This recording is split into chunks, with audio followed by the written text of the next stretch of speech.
Assalamualaikum. Hari ini kami akan menerangkan cara penggunaan mesin di bengkel kayu dengan cara yang betul. Saya Nurul Eliana Syafika binti Sanusi. Saya Nurul Hanis. Saya Nurizati Ain binti Michael. Bench drill. Sebelum digunakan, pertama, pastikan penyudut habuk berpusat dihidupkan sebelum mesin digunakan. Kedua, tukar saiz mata gerudi yang hendak digunakan dan pasangkan dengan ketat. Ketiga, periksa kabel masukan dan keluaran serta penyambungan terminal dalam keadaan baik. Keempat, pastikan switch di papan utama adalah on.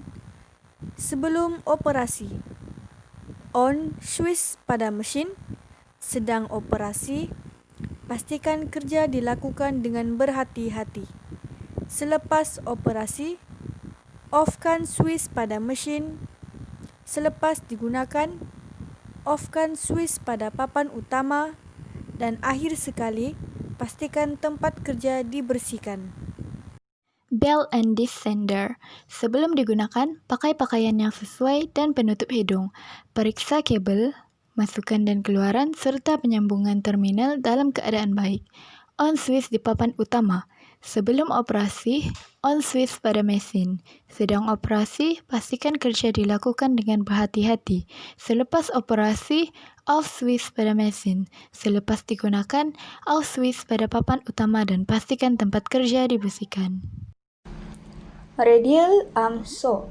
Sebelum digunakan, pastikan penyedot habuk berpusat dihidupkan sebelum mesin digunakan. Kedua, periksa dan pastikan mata gergaji berada dalam keadaan yang baik. Ketiga, periksa kabel masukan dan keluaran serta penyambungan terminal dalam keadaan baik. Keempat, on switch di papan utama. Sebelum operasi, laraskan ketinggian, kedalaman ataupun sudut potongan mata gergaji mengikut kesesuaian. On switch pada mesin. Sedang operasi, pastikan kerja dilakukan dengan berhati-hati. Elakkan jari yang memegang kayu daripada terlalu rapat dengan mata gergaji semasa proses berjalan. Selepas operasi, off switch pada mesin. Selepas digunakan, off switch pada papan utama. Terakhir, pastikan tempat kerja dibersihkan. Thicknessing planer. Sebelum digunakan, pastikan penyedut habuk berpusat dihidupkan sebelum mesin digunakan. Kedua, periksa dan pastikan mata pisau berada dalam keadaan yang baik.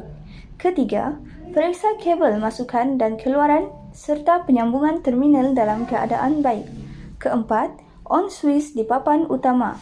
Sebelum operasi, laraskan ketinggian dan kedalaman mata pisau pengetam mengikut kesesuaian. Kedua, pastikan tombol disetkan jika ingin menggunakan bahagian pengetam, ketebalan dan mata pengetam bahagian atas ditutup dengan besi pelindung. Ketiga, on switch pada mesin. Sedang operasi, pastikan kerja dilakukan dengan berhati-hati. Elakkan jari yang memegang kayu daripada terlalu rapat dengan mata pisau semasa proses pengetam. Selepas operasi, off switch pada mesin. Selepas digunakan, off switch pada papan utama. Pastikan tempat kerja dibersihkan. Hollow chisel mortising machine. Sebelum digunakan, pertama, pastikan penyudut habuk berpusat dihidupkan sebelum mesin digunakan. Kedua, tukar saiz mata gerudi yang hendak digunakan dan pasangkan dengan ketat. Ketiga, periksa kabel masukan dan keluaran serta penyambungan terminal dalam keadaan yang baik. Keempat, onkan switch di papan utama.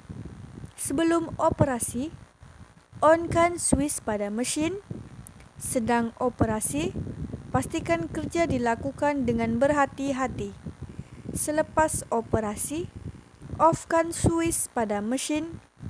Selepas digunakan, offkan switch pada papan utama dan akhir sekali, pastikan tempat kerja dibersihkan. Circular saw with tilting arbor. Sebelum digunakan, pastikan penyedot habuk berpusat dihidupkan sebelum mesin digunakan. Periksa dan gantikan mata gergaji berada dalam keadaan yang baik. Periksa kabel masukan dan keluaran serta penyambungan terminal dalam keadaan baik on switch pada papan utama. Sebelum operasi, laraskan ketinggian, kedalaman dan sudut pada potongan mata gergaji mengikut kesesuaian. On mesin. Sedang operasi, pastikan kerja dilakukan dengan berhati-hati. Elakkan jari memegang kayu daripada terlalu rapat dengan mata gergaji semasa proses berjalan. Selepas operasi, off switch. Selepas digunakan, off switch pada papan utama. Pastikan tempat kerja dibersihkan.